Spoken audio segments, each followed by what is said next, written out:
Hey folks, welcome to the Quiet Light Podcast. My name is Joe Valley. I'm a partner here at Quiet Light Brokerage, and today we have a very special guest, and we're talking about a very special subject. There I go. I started stuttering already, David. I told you I stutter my way through some of these things.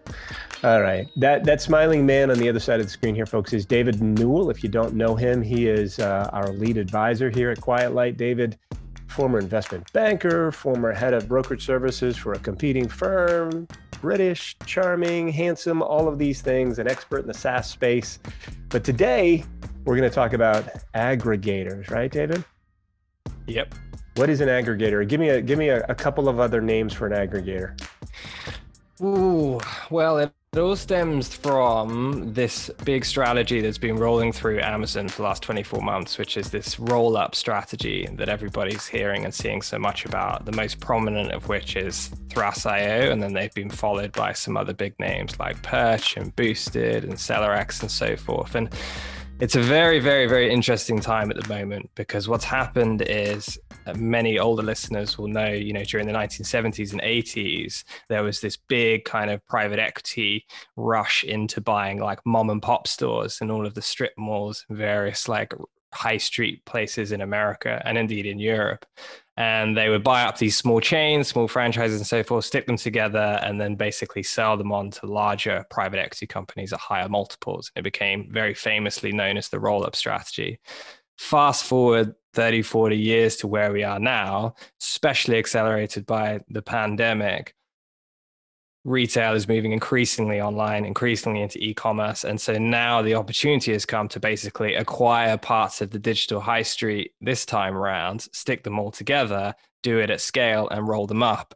And so in the last, 12 to 18 months, there's just been this explosion of buyers come into the space, and, they can either call themselves aggregators, FBA brand operators, roll-up buyers, funds, all these different names, basically all attempting the same strategy of owning and operating many of these brands to then sell on after a few years. Yeah, those are all the names for them, and it's an interesting strategy. I think it's brilliant in many ways, but it's not for everyone, right? I know my own level of incompetence, and managing lots and lots of people is definitely one of them. So, these folks take that lifestyle entrepreneur, that business that's owned by just a few people and operated by just a few people, and they bring it into their portfolio and put their team on it.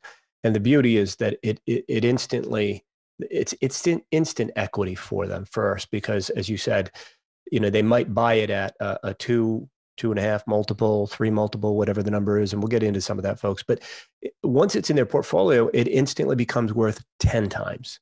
So there's a lot of upside for them, and 10 times plus or minus, right?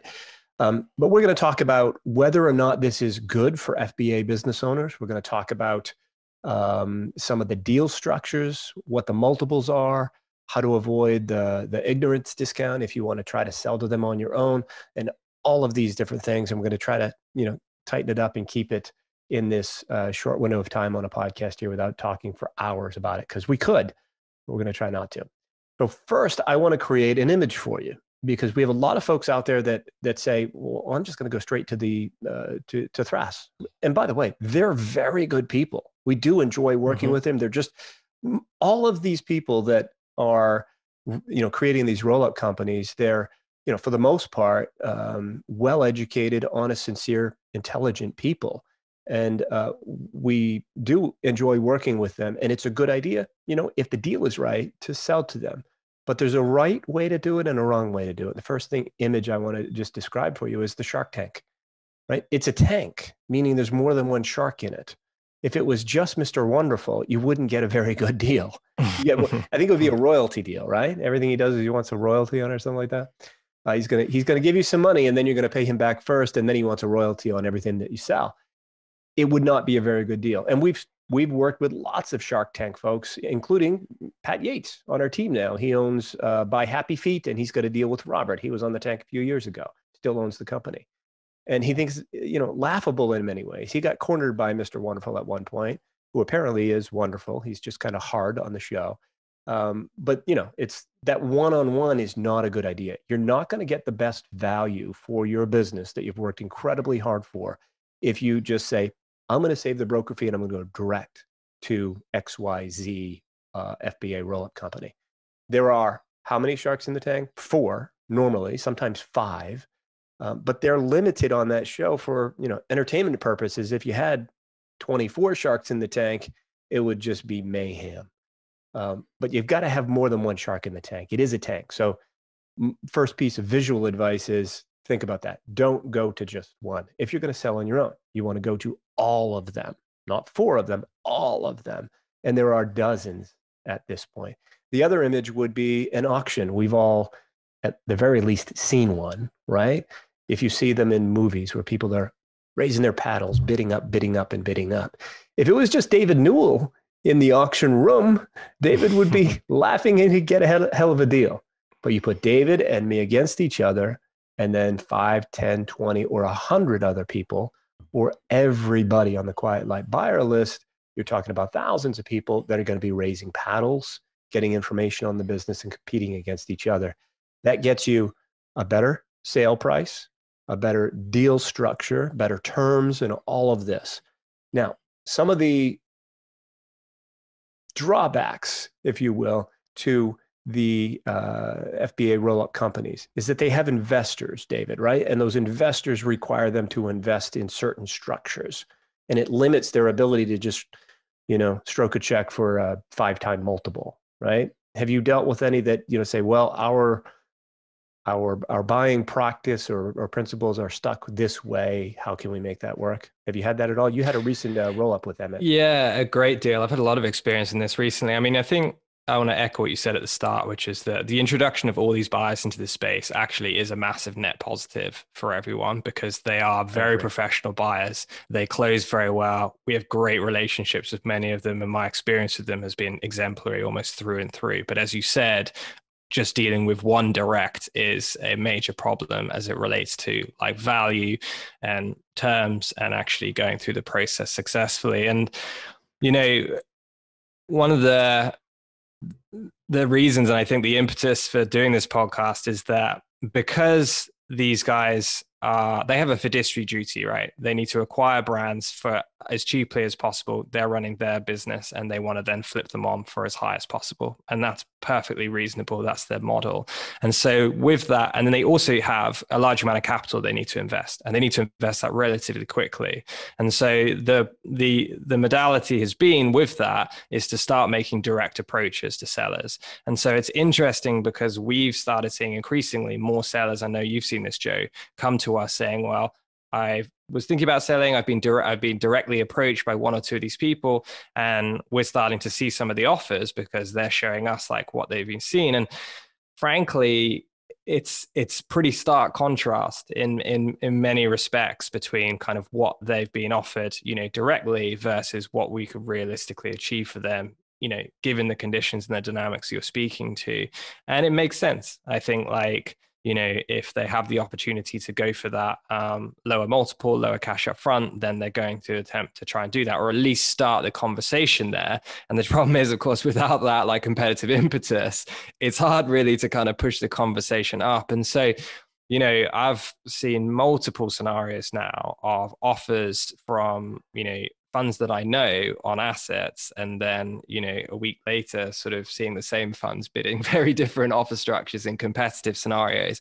So to answer your question, Joe, I don't think that they have, I think that maybe they have certain ceilings about where they can go on certain things. I have been communicated a few of those, but the ceilings are much, much, much higher than what they are currently looking to do kind of in direct. And just to close that point, I mean, some of the differences in value are quite eye-watering, especially when we're talking about like 7-figure valuations on businesses. My sense at least is like 20 to 30% differential just on the multiple alone. And that's before we get into the finer points, which I'm sure we'll get onto this. I think they'll tell a seller directly that they're, what they can pay is one thing, but then when they're working with us or through us, and they know they're competing against others, that something has to go up because they know others are looking at it. What kind of multiples are you seeing, David? What kind of multiples in terms are you seeing from these roll-up companies? Yeah. So it's a fantastic question. I know you and Mark had a really good conversation about multiples and why it's kind of like not the most important thing. And it's for us, it's funny. For years, it's always been this very like nebulous topic that's not really talked about very intelligently, because lots of people say, well, I sold for 7x. And it's like, well, how much did you get up front versus what did you get on a note versus what did you get on an earnout? And this is happening more and more and more. And I had a client that we got an insanely good result for couple of weeks ago reach out and just say, oh, I've just had someone who told me that someone else got 5x. And I was like, okay, let's just dig in a little bit. And so let's put two finer points on this, basically, because the two most important things to think about is like, what's the sort of cash multiple for the business? That's what did you get at closing in cash, and what's that reflected as like the multiple for the business there? And then what's the implied multiple that you get if the earnout that you've taken, which is often the case for these deals, comes through. So I'll give you an example, because it's a very classic structure that aggregators are offering, is an 80-20 type deal. So let's say the business is listed for, say, 3.6 times plus inventory, and they offer asking price. They'll pay 80% of that in cash at asking price at close, plus the value of inventory. And then they'll take the 20%, which is essentially held back, and carry that forward for usually 1 or 2 years as a revenue-based earnout. And that's usually one or two things. Either you get, as the seller, you get to share in a percentage of the upside of the revenue. So if you were doing, say, 1 or 2 million in revenue, and that goes up to, say, 2.5 or 3 million over that period, you might take a percentage of that upside, or it might be like a particular performance target, or it might be the same percentage that it went up is what increases the initial value that you held back. And so you end up in a scenario where the multiple you got at closing was 3.6, but if the earnout comes due in 1 or 2 years' time, when your business is, most of these brands that we're selling are doing anywhere between 50 to 100%, year over year growth, sometimes even more. That's quite a substantial amount of value is going to come in that 20% that's been held back. And so by the time that gets paid out, you probably are looking at 4.5, 5, 5.5. And in the business that I was dealing with just a couple of weeks ago, 6.5x on the earnout. I think that's amazing. It is probably amazing. The exception rather than the rule, because you had an exceptional business with a lot of competition between direct buyers and the aggregators all competing for the business. How many offers overall did you get on that particular one? We got 12 offers on that, and we sort of had to kind of cap the demand, because at some point you're like, well, yeah, I mean, is the 13th offer that useful after a while? Brad's got an interesting approach on that. He's like, I'm not gonna even get to 10 offers. He's like, I cap it at 5. I let them all know it's competitive, and there's a lot of people backing up behind them. So, step up and get us a great offer. That, with that scenario, I want to make sure people understand that getting to that kind of multiple is the exception rather than the rule for the most part. How big was that business, by the way? Was it? It was about 600 in SDE, 600 in SDE, but it was growing like 100 and 110% year over year. It's doubled every single year for the last 3 years, and is forecast to double again this year. So it's pretty phenomenal. So, folks, when you've got, and this is why Mark and I hate multiples. I think you hate multiples because people always focus on them first. But if you've got a business listed at a 4-time multiple and it's growing, if it grows 25% year over year, you're going to earn your money back in 2.7 years or so. So it's really not a 4-time multiple. Anyway, very, very frustrating. And we're going to get into multiple of what in a second here. But some of the things that I see that are drawbacks to selling to the holding companies are that, first, one of the things they're going to pitch you on if you go direct, or if they find you and pitch them buying your business, is they're going to say, save the broker fee, right? Which is, true. You'd save the broker fee, but you would get so many things wrong along the way. And what they don't tell you, for the most part, is the majority of them, and some of them are now, when they're raising that 3rd or 4th round of capital, are able to avoid this. But when they come from David's previous world, which is investment banking, they want something called a working capital peg. and it's defined as they want to define it. And most of the time, what they're looking for is at least 2 months worth of inventory. So if you're moving through $100,000 of inventory a month, they're going to look for $200,000 gifted to them as that working capital peg. So they'll say, avoid the broker fee, but then they're going to look for 2 months worth of inventory.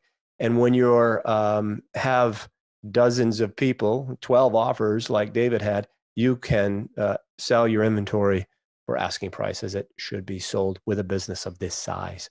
And that's only when they're competing against each other. When we first started selling to some of these folks, when they first started in 2018, even before that, right? 101 Commerce started, RJ started a few years before that.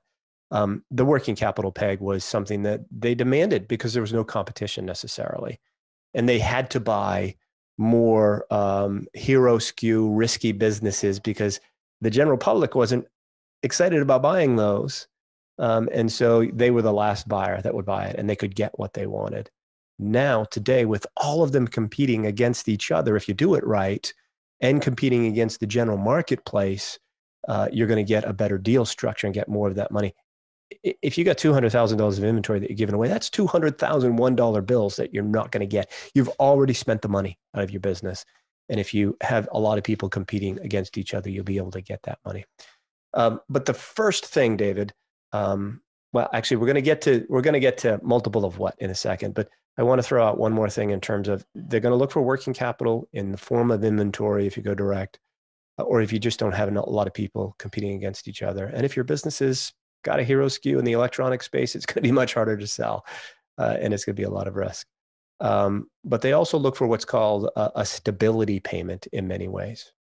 So a stability payment is something that they've come up with to avert risk of your business falling off, the revenue falling off a cliff after closing. And so they'll say, look, if revenue for 12 months after closing is within 90% of where it was prior to closing, 12 months prior, we'll pay out the full stability payment. And maybe they'll hold back 10%. So if it's a $2.5 million deal, they're going to hold back $250,000.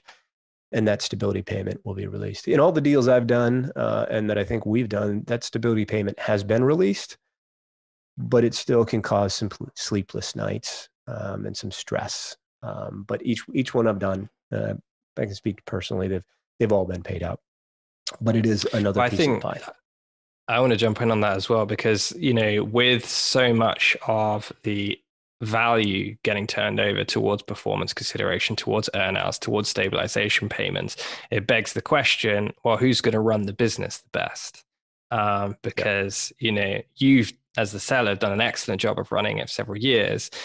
It's getting increasingly challenging, as everybody knows, to run businesses successfully on Amazon, particularly with inventory and so forth for the last 12 months or so. Actually, like having a firm understanding of like each of these funds and actually who has the best operational expertise, because it's one thing sort of buying them, but it's another thing running them for success. And I know in the last couple of deals I've done, that's been a massive focal point for the sellers, which is like asking me as the advisor, well, what's your experience? You've sold other brands to them. How are they running other brands? Like, how successful have they been with them? Like, what have the past sellers done? And that kind of like knowledge is incredibly important when we're talking about holding back $250,000 or more in value over the next 24 months. Yeah, you don't want somebody that was really good in a different world that convinced people to give them, $10 million to roll up FBA businesses, and they've never operated one. And then they're asking for that stability payment. A couple of things on the stability payment. I want to talk about that, and then earn out in terms of structures and things people can do and that we help you do in this process.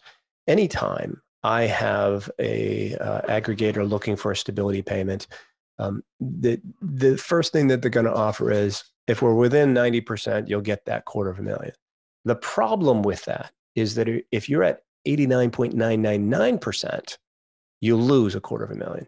So you want to have a staggered payout on that. So if it's 85 to 90%, you get 200,000. If it's 80 to 85, you're going to get 150, and so on and so forth. So definitely do that structure. If you're going to do this on your own, work that structure in. On the earnouts, I am not a fan of earnouts. I will say it loud and clear every time. The exception to the rule is that I don't like earnouts on profit or gross profit. What I want to see is an earnout. It's a disaster. I've got a client I sold a business several years ago, and the earnout was on profit or net income. We sold it for much more than he thought he was going to get to begin with, and like literally 40% higher than the original list price. So we were like, cool, the earnout's a gift, but we didn't work the structure in properly. The buyer was fantastic. His business has struggled a little bit, and now we're struggling to get that earnout detail and get him fully paid out. So I say never do an earnout on net income or gross profit. Just do it on total revenue and make it a much smaller percentage, right? So if they're offering 15% on net income, you could do the math to make that equal to 2% of gross revenue. Much easier math. You can continue to have access to the seller account on Amazon, view only, and you could have peace of mind all along the way as you can pop in and take a look at the reports and see how it's doing. That makes sense? Yeah, super important point. I mean, and I have literally just recently seen, I don't think we ever sign, or certainly I don't ever recommend signing any clients up to kind of non-revenue based earnouts. But I have just recently seen a fund that I know does revenue based earnouts via us with a direct deal having an SDE earnout in the LOI. And I don't know the seller personally. And I was just like, oh, that's a territory you just don't want to get into. So yeah, please just stick to top line. And if you can avoid it, right? Stick to it, stand firm. It's your business. You've risked everything to get where you are today, and you don't want those sleepless nights and stress afterwards, because it's not just about the cash you're getting at closing, it's everything else as well.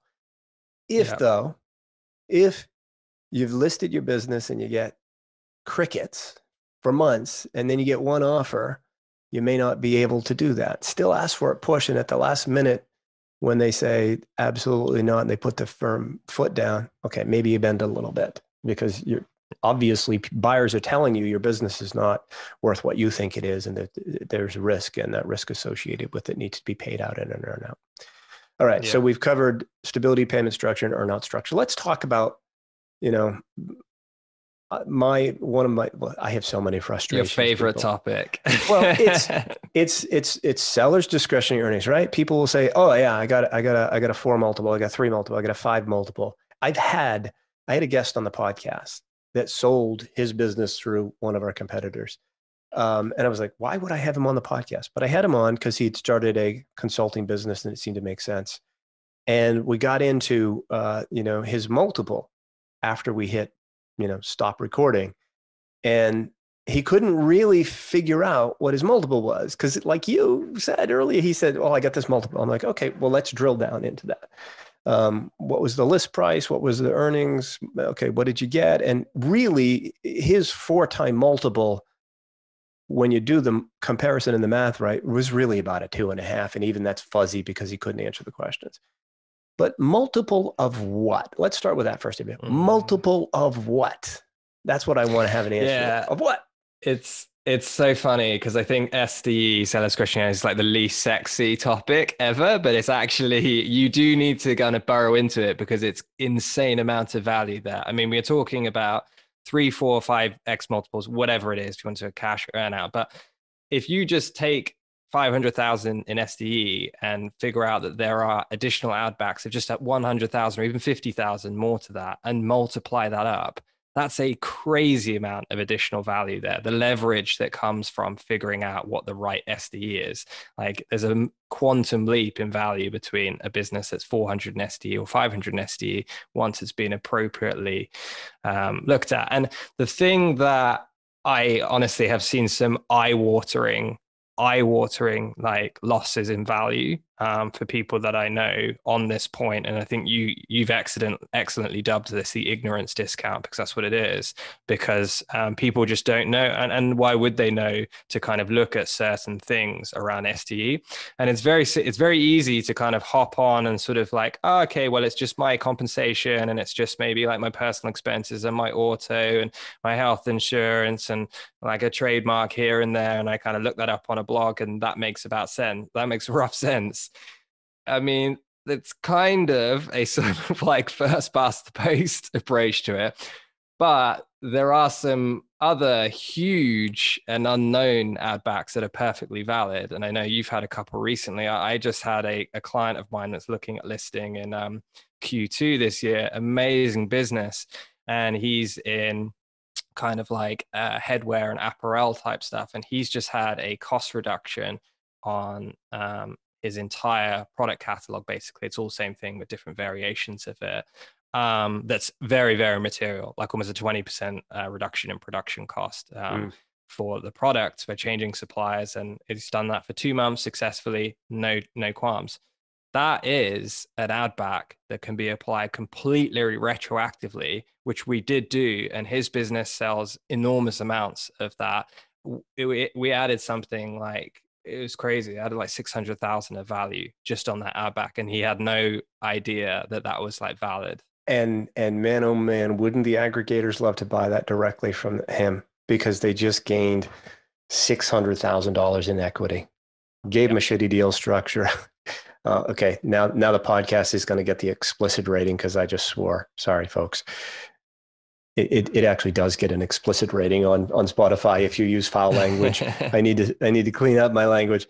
So yeah, the seller's discretionary earnings is the absolute most important thing to get right. You've worked your tail off to build your business, take all sorts of risk, and then to casually sell it off of inaccurate numbers is really truly the ignorance discount that we're trying to help everyone avoid. For clarity, seller's discretionary earnings is net income plus add backs. That equals seller's discretionary earnings. Inventory is a separate piece altogether with everyone except for website closers. They include inventory in the list price for various reasons, none of them nefarious, but what it does is actually increases what the multiple looks like. At the end of the day, it's the same cash in the bank, but it appears to increase the multiple. It's really not, it's the same. So net income plus add backs equals seller's discretionary earnings. And if you do not dig deep, get creative, focused, use math and logic, you are going to lose a lot of money in your most valuable asset when you sell it, which is your business. David just gave an example that, boosted the discretionary earnings by $600,000. And that's, they renegotiated cost of goods sold, dropped it by 20%. And you take essentially that dollar value of that 20% for the 10 months prior, and you apply it to the total number of units sold. And that is math and logic, and it's put in the add back schedule. Now, would a buyer argue against that? No, when you apply the math and logic, because if your cost of goods sold went up by 20%, I can assure you they're going to do the math and say, well, hold on.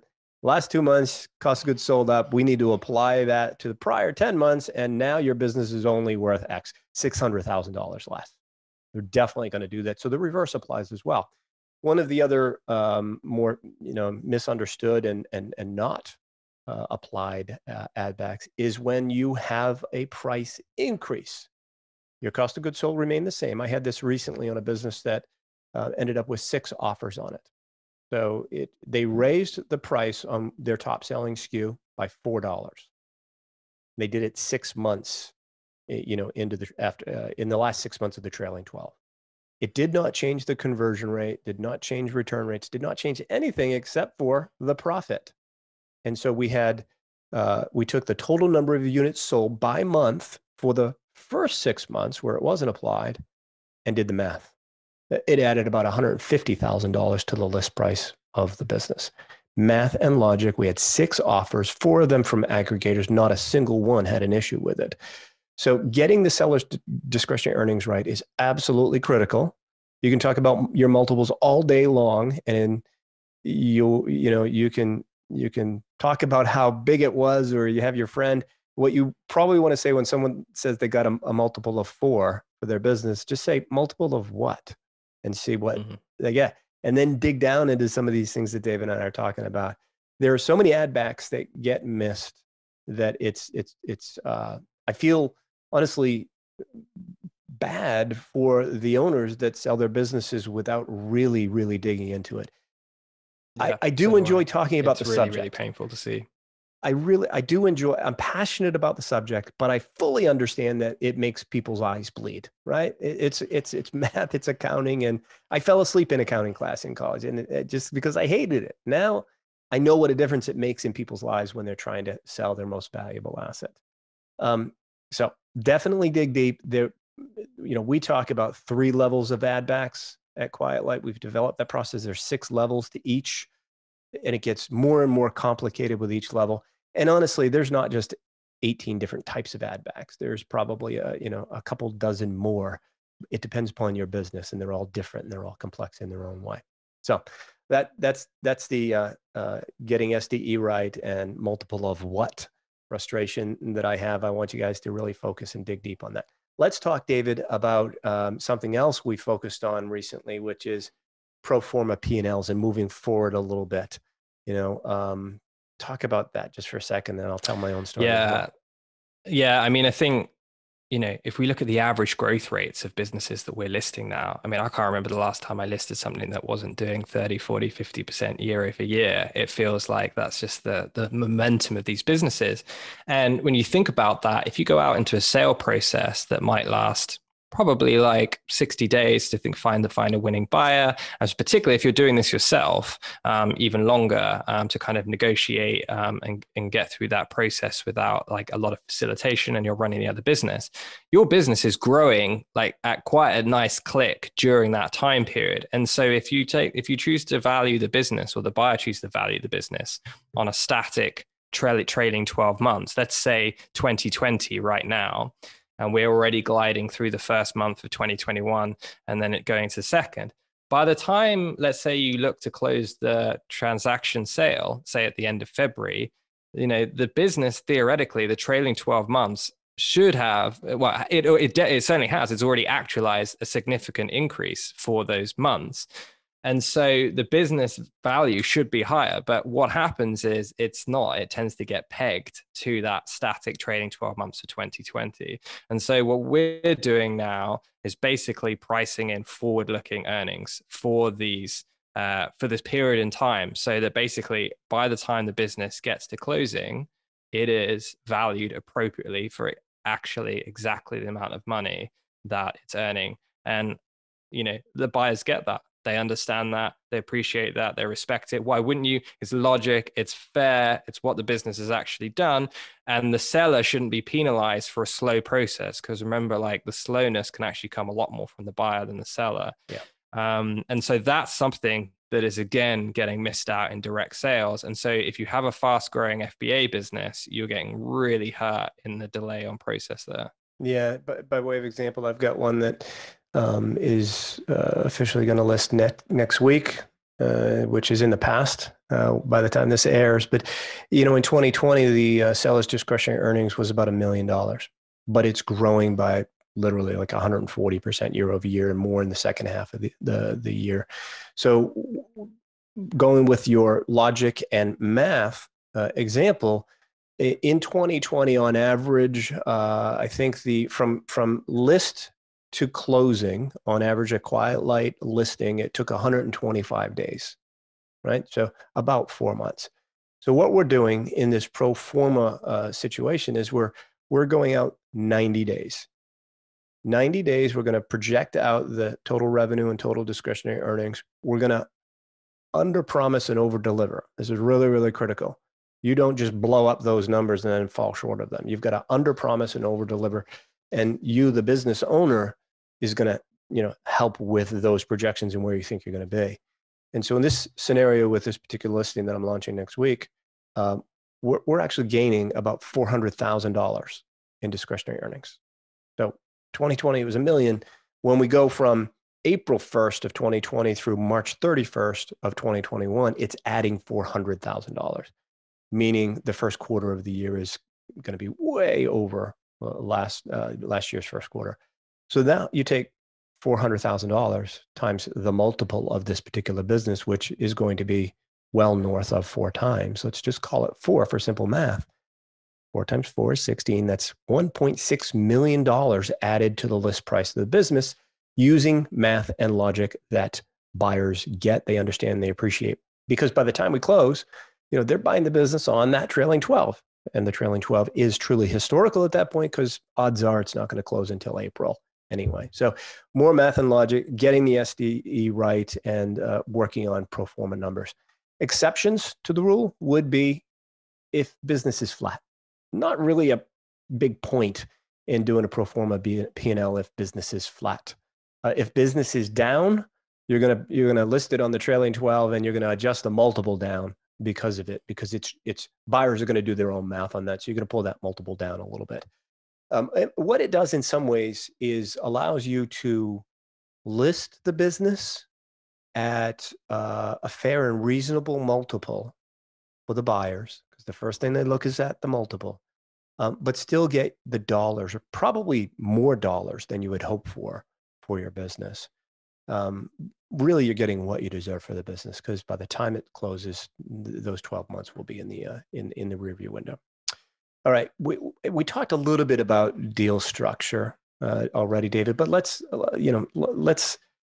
dig into a little bit further in terms of timetables. Let's jump to timetables. So, I just said that from listing to closing on average in 2020 for Quiet Light, it was 125 days. Average deals was maybe 1.7 million, and that's including the $25 million one that Brad closed, and the $22 or $23 million that Walker and Brian closed. And going in as lowest, I think our lowest was around $16,000. So it takes them all in there. What's your experience in terms of, once we're under LOI, how long does it take for due diligence with these aggregators? What are some of the hurdles that we have to get around? What do they look at, and how quickly do they close? Well, yeah, I mean, I think that just given the level of competition in this space at the moment, and the interest in it, certainly with respect to FBA brands, my experience, even out in market and finding winning offers, has been literally a process of weeks now. It's like I used to feel sort of, quote 30 days and feel like I'd be on the safe side. But, the last 5 listings I've had in this space have been under offer within 14. So I don't want to kind of stamp that as the sort of the new global standard of Quiet Light, but it's what kind of price, what kind of list price range were those in, those 4 or 5? All between, I would say between 700,000 and 2.5 million. Okay. Yeah. Okay. So yeah, what I typically say is that, the goal is to get 3 to 5 conference calls with qualified buyers in the first 30 to 45 days.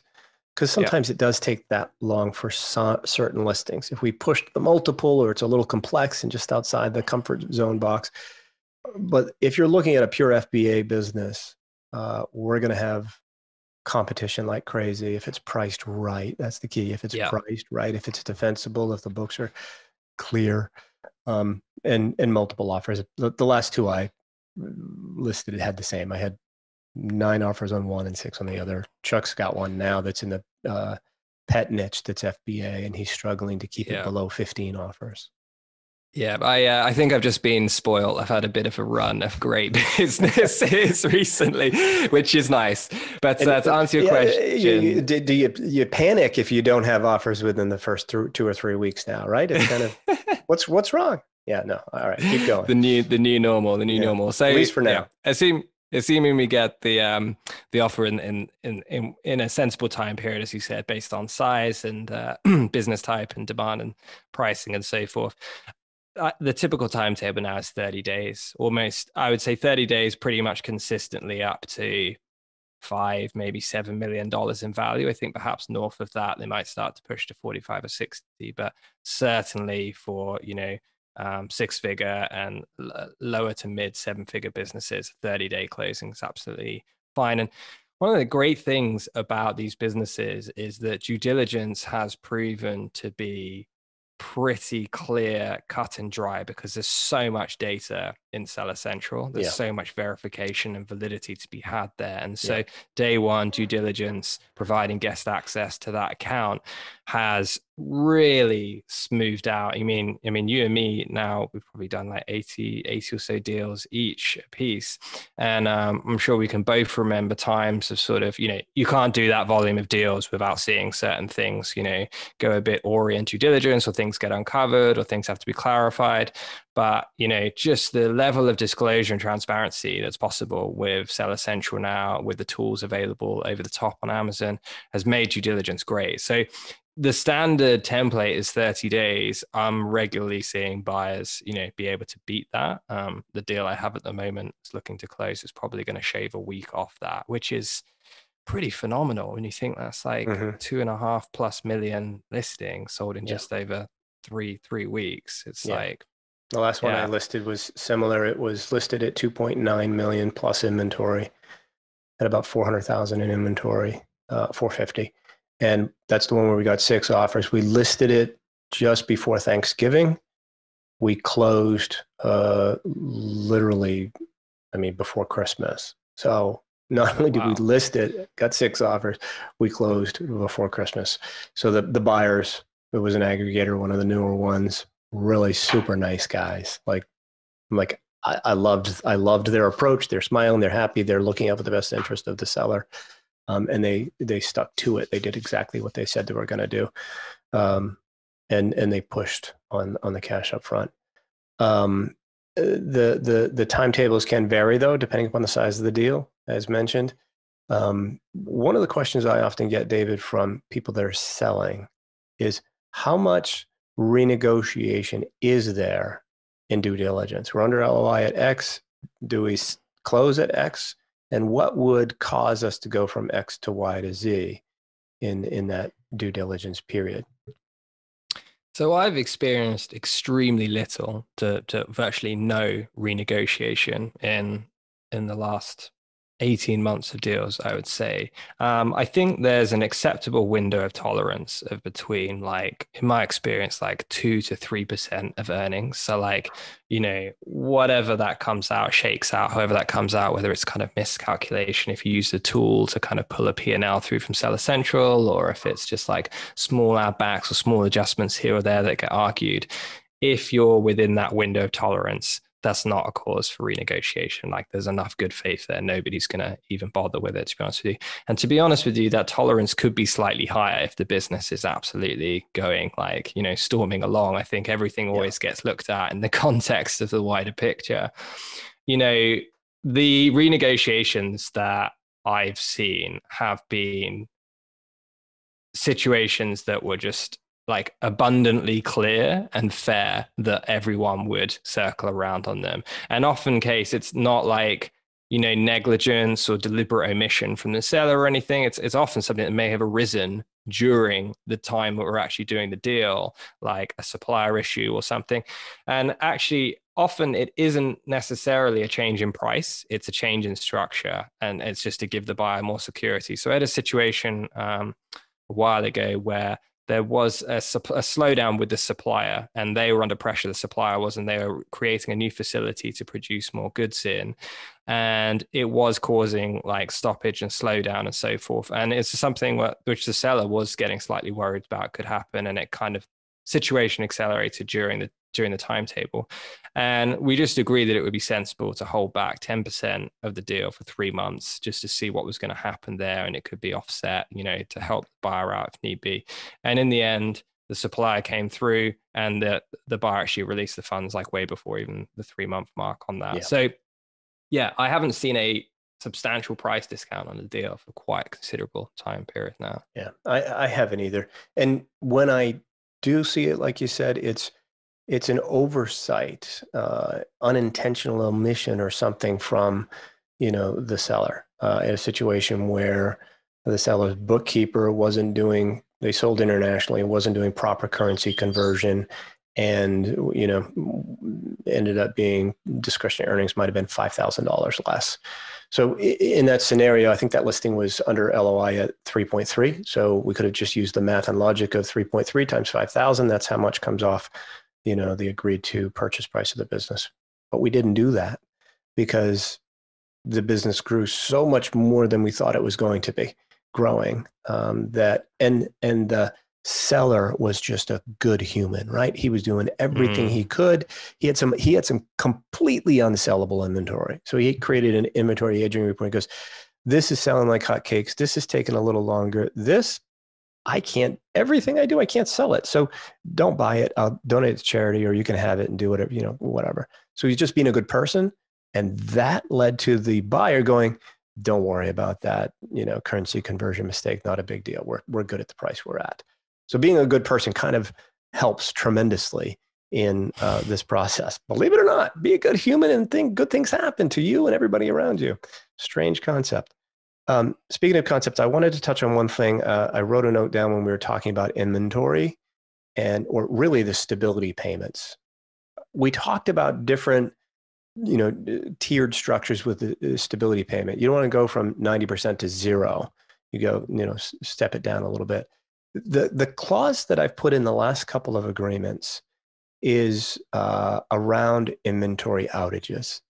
So if the buyer of your business, whether it's a aggregator or an individual, if you've got some sort of stability payment or earnout or something along those lines, the last one I put in was, if they run out of inventory for more than a 1 week period on any particular SKU, that is, you know, their fault, not because Amazon couldn't whatever, or, you know, the world exploded, then the stability payment is paid out immediately. They just screwed up and you should not be on the hook for that. The earnout goes away. You just get the whole thing if they screw up. And I had a situation like that. It was the client was going to get paid, you know, 6 months out, you know, at the end of Q2 or the end of Q4, you know, if certain revenue levels were hit. And in Q2, they were 90% of the way there, and then they ran out of inventory for 3 weeks. And my seller and I were going, okay, did they do that on purpose? Did they do that on purpose so they wouldn't have to pay $300,000? Let's do the math. We're 90%. We did the math and like, wow, yeah, that would have been tricky if they did that on purpose. But they're good humans. This particular buyer, good people, sold to since then, know them all. And it was just a underlings oversight, if I can say it that way. And then they crushed it in Q4 way beyond. I mean, they got paid more than they thought they were going to get paid, you know, because the growth was so substantial. So something to consider there. I think this point is hugely important to emphasize, because we're not going to name names, but there was certainly one of the well-established and kind of well-known people. And you would think that, you know, basic inventory management would be like the, you know, it's oxygen, right, of the e-commerce business. What's going to grind a multi-million-dollar business to come to a halt, you know, because of that issue. And so, and it's not this conversation is not featuring in, as far as I can see, like 90% of transactions. Yeah. And I think it's a massive oversight. So I think it's a really important thing to look at. Yeah, just because, you know, you're selling to an aggregator and they've raised 10 or 20, or we just had one added to our list that's got 450 million in committed capital. That's pretty impressive, but they're still human. And if they're rolling up, if they're trying to buy 2 or 3 FBA businesses at a time, they're going to bring on new people, and those new people are human. They're kids, they're going to screw up. And so you definitely want to work that into the deal structure. And this is one of the reasons it's so important to require that you have view-only access to the seller account during your stability period or earnout period, because it's your business, it's your money. You can log in on a monthly basis and go, yeah, based upon their growth, I know that they need to order more inventory. And this is what my client was doing. Kept saying, order, you're going to run out, order more. You're going to run out based upon projections. And they still didn't do it. And it was just a kid that screwed up because they're human. And so we try to, you know, with including that in the clause, you just kind of eliminate the human mistake factor and make sure that you're not getting, screwed out of $250,000 or whatever the number might be. Without a doubt, we want to make sure that if you're going to sell directly, make sure that you hire a good quality attorney. We've got some that we've worked with over the years. We can refer them out to you. Just shoot David or I an email, or anybody an email, inquiries at an email, whatever works for you. Anybody on the team can give you the name of an attorney. If you decide to go ahead and sell to one of the aggregators on your own, hopefully we're revealing and sharing so much information here that you're going to go, yeah, no, I'm not going to try to save the broker fee and lose $600,000 in value, like on David's deal. If that person had gone direct, they would have had one offer, not 12. They would not have done that add back properly. They would have lost at least $600,000 in value in their business. So yes, we do earn a living doing what we do, but our approach is to help first, help second, help third. The more we help you, the better value you're going to get for your business. And that just is going to put more money in your bank account. You don't get a multiple deposited to your bank account, by the way. It's actual cash in dollars. So the more we can help you, the better off your business is going to be, and the better off truly everybody's going to be in the whole process. And yes, that includes the buyers, because we make their job easier. They don't have to do as much work because of the work that we put in trying to answer all of their questions in advance that they get access to after, of course, they sign a non-disclosure agreement. All right, David, I think we've gone through most of our points. Is there anything that we're missing? Any other thoughts that you want to talk about? No, I mean, I think in aggregate, we've spoken to a lot of points here. Where I see the big shortfalls I'm seeing is in, difference in upfront cash versus what's kind of standard in the marketplace, the difference in the overall cash multiple, the difference in the kind of earnout terms, the SDE, I think, is where the biggest value losses are coming in terms of add backs, in terms of Proforma. It's pretty significant. And I think I did a kind of a back of the envelope on a couple of deals they've recently listed. And the value differential from when the client came in to what they ended up with net of our fee afterwards was up 30%. And I kind of said, I say this to all clients because, we're all entrepreneurs here at QuietLight, right? We get it. Many of the team have sold through here and then become, advisors within the business. So we get it, right? Like ultimately, we're not here to kind of gouge people of their money. Like we kind of want to celebrate and help them at the end of their journey and, go on and help raise their families and their kids with the money and so forth. And so my general approach and what I always say to clients is like, I'm here to like decimate our fee with the amount of value that we're going to add to the business. And like, that's what's happening consistently. It's just that at no other time in history, I think in our industry, has it become more apparent that there is such a value gap because there's so much more direct buying activity going on. It used to not be the case as much. And so now it's just really seeing, wow, that business should not have gone for that value, should not have gone for those terms. And so, I like really encourage people to kind of look deeper at some of the details here because they might be a bit boring, like you said, but, good money in your bank account's never boring at the end of the day. Yeah. I've tried to find a way to make to convert this from making your eyes bleed boring stuff to being sexy because you got a whole bunch of money in the bank, but I struggle with it nonetheless. All right, folks, we're going to wrap it up here. Hopefully we've helped you, educated you, and shared some insights that will help you get more value for your business. And perhaps those buyers that are in the audience that are listening as well, you'll realize when you look at a particular listing that there's probably more equity in it than it's being sold for. If it's being sold by someone else or sold directly by the seller, you can go ahead and take advantage of that ignorance discount. Hopefully you will not get that at all with any of the advisors on the QuietLight team. So one of the things I've been doing lately, David, is I end the podcast and then I come back and I say to people, thank you for listening. Please give us a review and rating. We want to get as many reviews as possible, but I'm going to do that without hitting pause. So people, if you think David is charming and handsome, please like our podcast. Give us a rating, give us a review. So if our ratings and review don't go up at all, David. If not, I'm going to couch this. If not based on me, then do it on Joe's wonderful hair, because at the ripe age of 55, I think he has truly splendid hair. So please review and rate just his hair. Yeah, give me a rating and review just for my hair. If anybody mentions the hair in the review, I'm gonna get you a pair of Happy Feet slippers. How's that? Pat gives us a discount. We get some nice Happy Feet slippers.